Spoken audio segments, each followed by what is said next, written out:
जब भक्त को संसार दिखे तब प्रभु नहीं दिख सकते हैं, और जब भक्त को प्रभु दिखे तो संसार तिरोहित हो जाता है।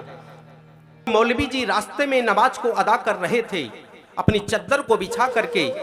एक प्रेमिका जो थी, उसका प्रेमी उससे दूर चला गया था रूठ करके।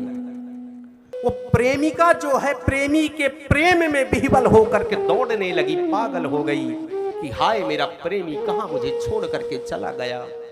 दौड़ रही है, दौड़ रही है, दौड़ रही है, दौड़ते दौड़ते दौड़ते कब उस मौलवी के चद्दर में उस प्रेमिका के पैर पड़ गए। प्रेमिका को पता नहीं चला और चद्दर में पैर रख करके आगे निकल गई प्रेमी की तलाश में।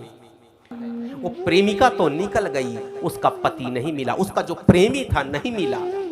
रोते हुए बिलखते हुए वो प्रेमिका वापस आ रही थी, तभी मौलवी जी खड़े हो गए।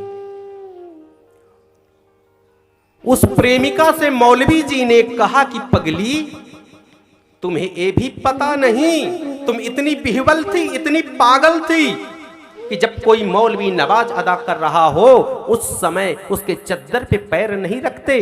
तुमने हमारा अपमान कर दिया, हमारे भगवान का अपमान कर दिया। तुम चद्दर में पैर रख करके आगे बढ़ गई। कैसी बावली हो, कैसी पगली हो।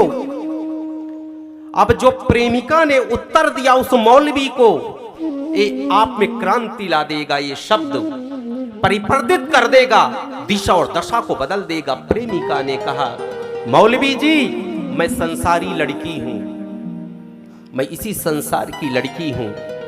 मेरा प्रेमी अभी अभी मेरे से नाराज होकर के मुझसे दूर जा रहा था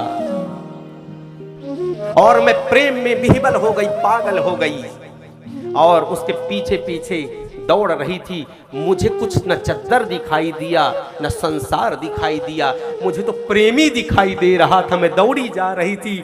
लेकिन मौलवी जी आप कैसे इबादत करते हो कि कनेक्शन भगवान से इबादत कर रहे हो लेकिन दृष्टि संसार पे है, आपकी दृष्टि चद्दर पे है। आप कैसे मौलवी हो, कैसी आपकी इबादत है, कैसी पूजा है आपकी, कैसी आपकी पद्धति है। कर तो पूजन रहे हो, कर तो इबादत रहे हो, लेकिन नजर आपकी चद्दर में है, नजर संसार पे है कि कौन जा रहा है, कौन आ रहा है। मुझसे तो गलती हो गई, मैं संसार की एक छोटी सी लड़की हूं।